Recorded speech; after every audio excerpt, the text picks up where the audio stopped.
Welcome to Hood Champion Boxing and Sports. In boxing, you find a way to win or you find a way to lose. Well, look, I did that video talking about just what's going on as far as Crawford, Spence.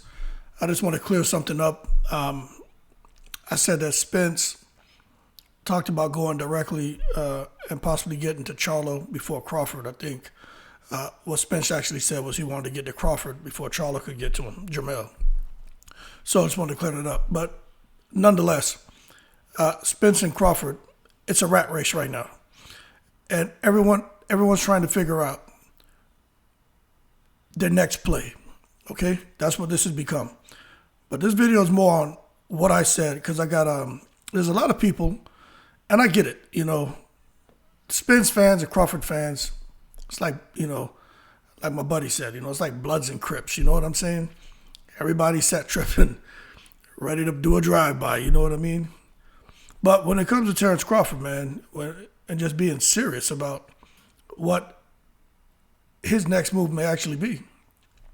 Look, man, Terrence Crawford can do what Usyk did, okay?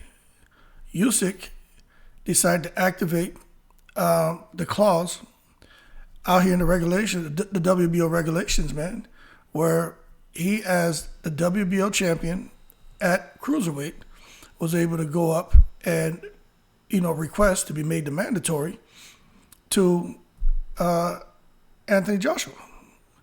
Now, this is the thing that we need to understand.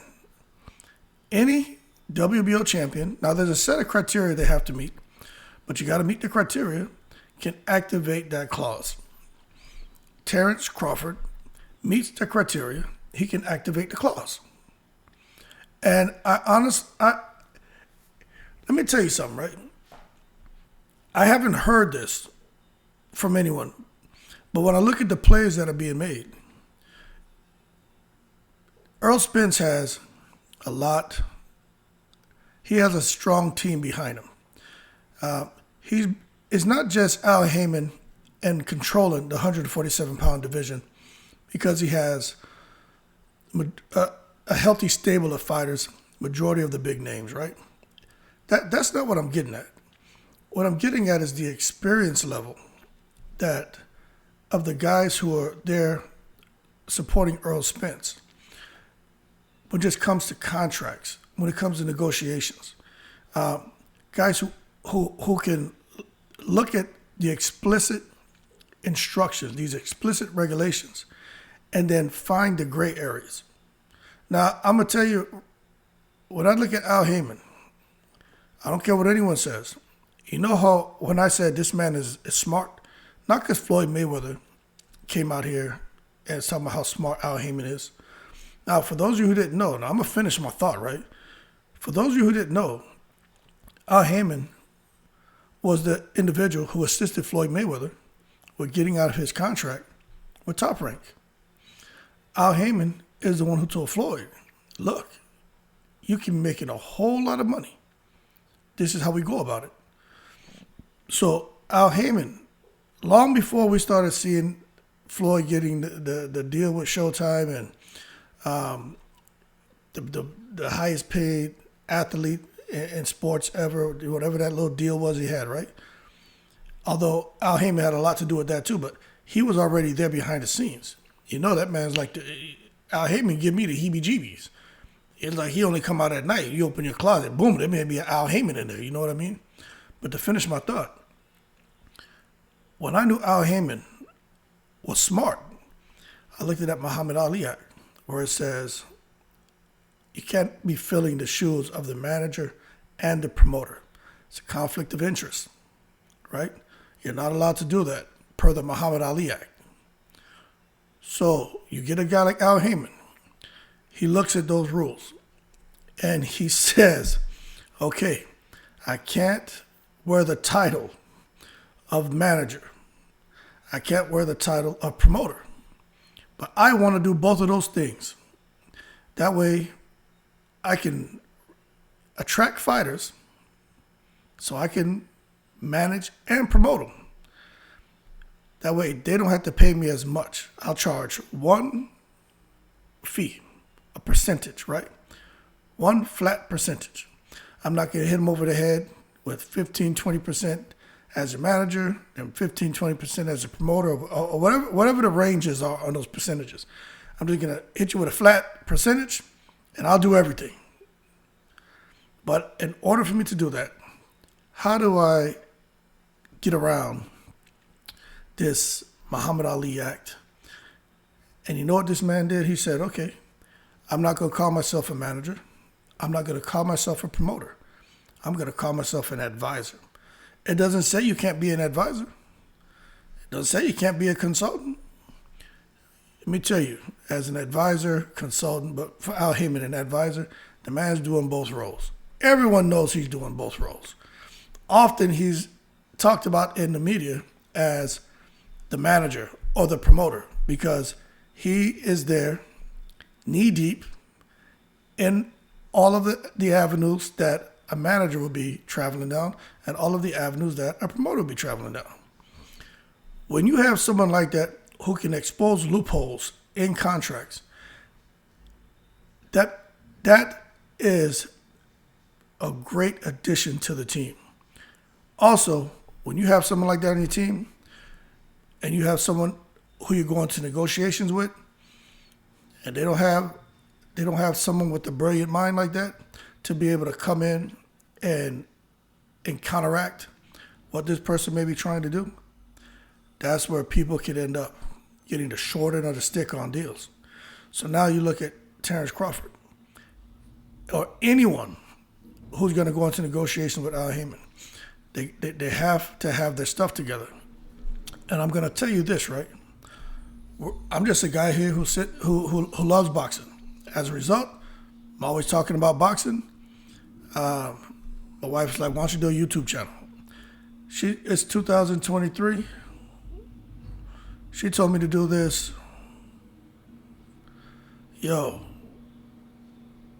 13 years ago.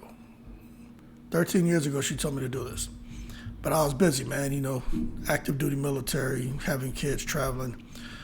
Didn't quite understand the whole YouTube thing. I was in Okinawa, Japan, on the water, fishing, chilling, right? So I was like, man, I'm out here living on the ocean. I don't have time for that. Me and my kids were always out and about. But when I look back, I probably should have started. But what I'm getting at is I don't have any experience in managing boxers, promoting boxers, promoting boxing events, nothing. I'm like most of you, just a boxing fan who enjoys talking about it. But what I'm getting at is if let's just say a common man who just likes boxing, can come out here and say, how can I have Terrence Crawford has a WBO title. You keep hearing these talks about franchise champion, super champion, right? Why is Crawford still sitting around here? Earl Spence too. Why is Crawford and Spence still sitting around here spinning their wheels if they truly don't want to come to the negotiation table a second time around and be serious and make the deal if their teams really don't want to come to the table and make the deal? So I said, okay, Crawford out here fumbling around with De La Hoya now. Now, I'm going to tell you guys this right now. And if you're still watching the video, please like and subscribe. Consider donating to the channel, right? I would appreciate it. It doesn't matter what we think about De La Hoya. He's kind of hurt his brand, right? He has. He's had some struggles. He's done some stuff that's, way left field. But at the end of the day, part of De La Hoya's brand is being clean cut. Now, we know, like I said, he's hurt his brand a little bit, but he's still seen as the golden boy. He still has a huge following and a beyond expanded fan base. Crawford going over to golden boy, if he chooses to do that, could be a good move for Crawford because it does a couple of things. And I'm going to foot stomp the reason why I'm even talking about this, right? It's going to tie into what I was saying about me being a common man and how I could easily come out here and pull up this stuff on the WBO rules because I heard talks about super champions and stuff like that. And also, I watch boxing like you all, so you guys should know that Alexander Usyk activated that clause so he can go up, right? and challenge AJ. So I said, okay, Crawford going over to De La Hoya, it can help probably grow his profile and platform. I say maybe threefold.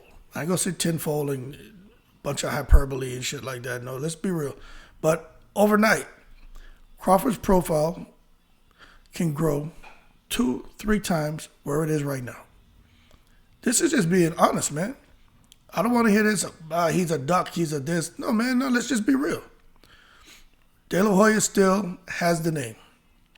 And the other thing that does for Crawford, if he chooses to go over there, is now De La Hoya. Let's forget if you think he's a good promoter or not. There's a whole lot of tacit experience there. Now, what I mean by that is the hands-on stuff. Now, when you have somebody who's actually worked hands-on, tacit, explicit, you got the hands-on, and then you have guys who just learn by experience. So we got De La Hoya with the tacit experience and explicit experience, right? He knows the moves that Terrence Crawford needs to make. He also knows Terrence Crawford can't make those moves by himself. But Terrence Crawford is learning on the job. Now, the thing is this. De La Hoya may, let me see how I want to say this, right? Because I don't want to sound like I'm talking out my backside. De La Hoya, I'll say this, De La Hoya and Hopkins both. So I keep leaving out Hopkins, but Hopkins is part of Golden Boy. The two of them know for a fact how to get around fights and how to win. Now, for Terrence Crawford, they say, you know what? We want you to get this Spence fight, but they're being, for some reason, you guys weren't able to get it done. Let me show you how to get around all that crap. Not a duck, but to avoid all that turbulence, all that chaos. This may be an easier path to undisputed. Still get in 2 different weight divisions, just won't be at 147. Activate that clause in the WBO regulations that says you can challenge a weight level above or below the weight division you're currently in to the champion, the WBO champion in those divisions. And the reason why I talked about myself and just have me understanding that the regulation and just being able to go and look it up, because that's why Crawford needs to have smart people on his side. And De La Hoya may be, Golden Boy Promotions may be a good fit when you look at it like that.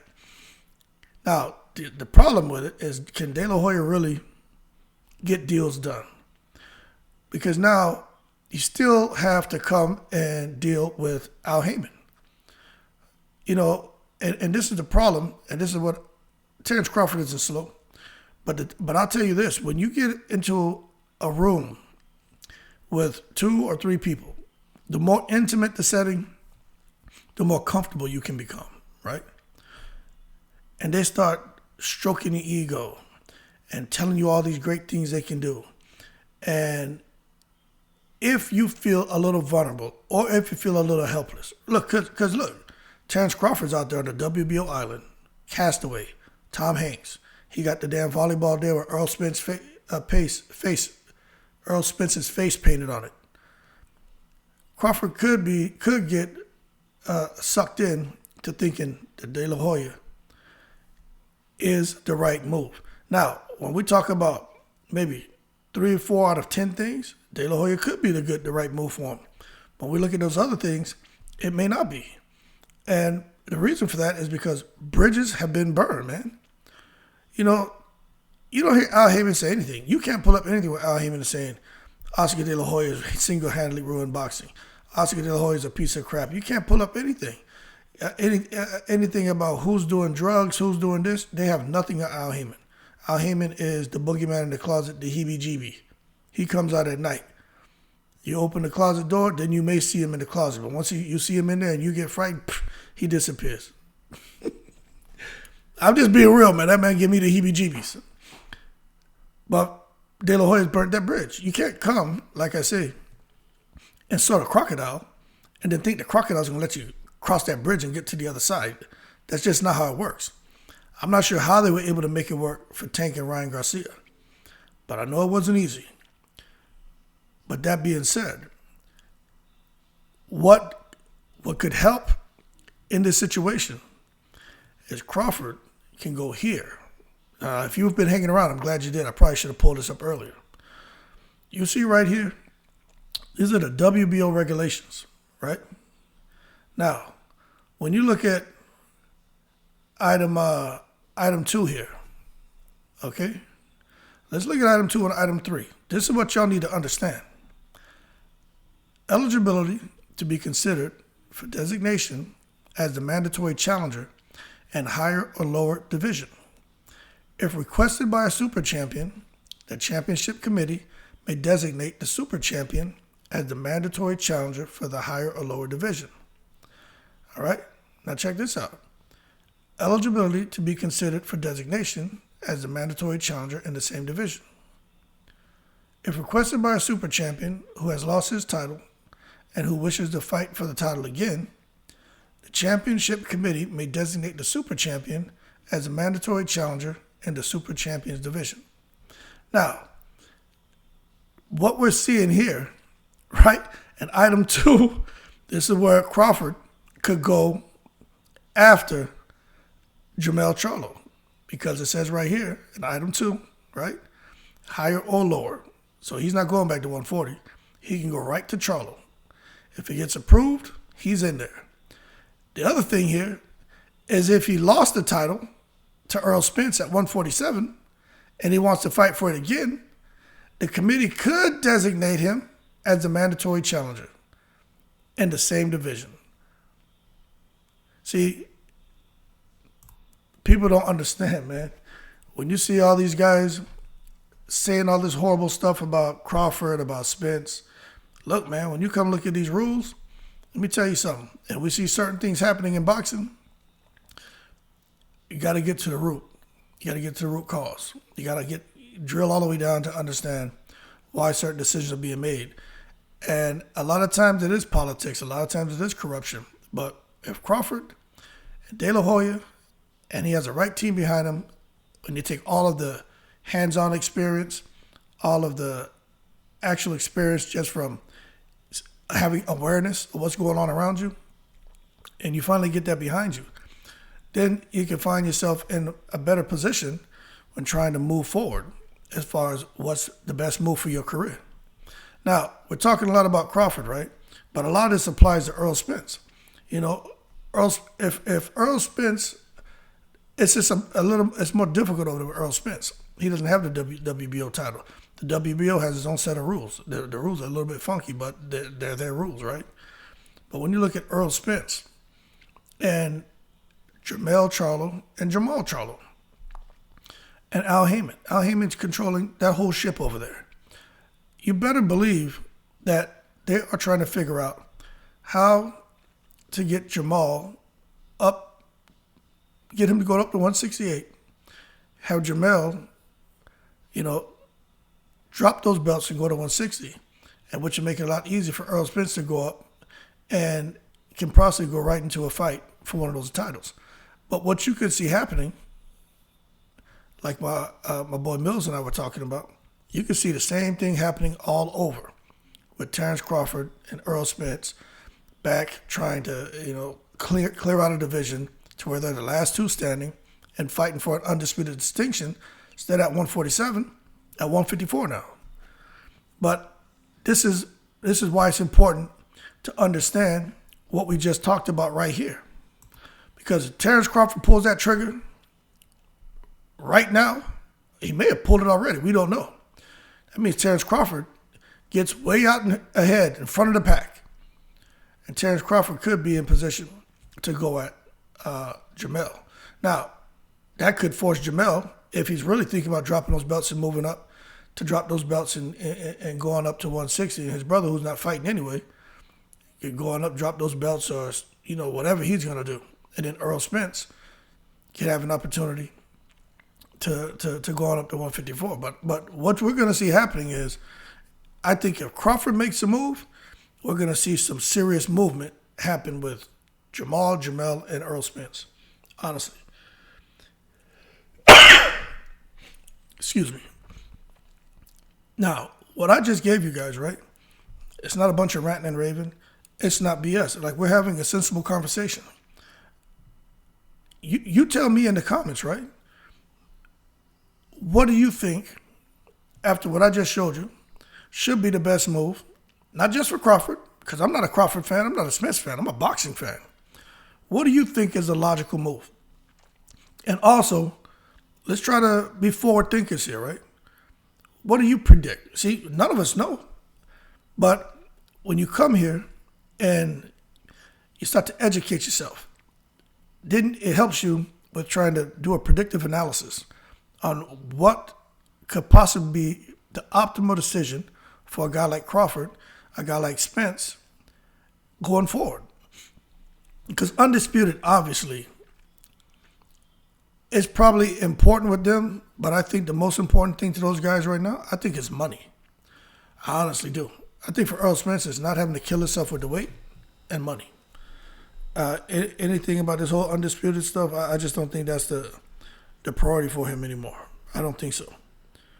But we're going to see what happens, because I'm going to tell you what, we're going to see just how important that Undisputed distinction is for Earl Spence, depending on what happens with him and Keith Thurman. Now, if they end up fighting at 154, or if he comes back down to 147, we're going to see. But to me, if he goes to 154, they actually fight at 154, and he doesn't come back down, well, that's a telltale sign that, hey, that Undisputed at 147 isn't important to him. But at the same time, like I said before, why in the world, let's really peel this back. Why in the world would Terrence Crawford and Earl Spence get right there, where it's just a matter of just having the right people in the room, talk through some issues, and make the fight for Undisputed? Why walk away from that? I understand what happened with Terrence Crawford, but when you start peeling the layers back, it makes me wonder, what the hell really happened here? On Spence's side, what happened? I mean, for Al Haymon to come and talk one-on-one to Terrence Crawford, that's a big deal. Al Haymon talked one-on-one with Terrence Crawford. That is a very big deal. Now, for Terrence Crawford to come out here and kind of talk a little bit of the business that him and Al Haymon talked about, that is a very big problem.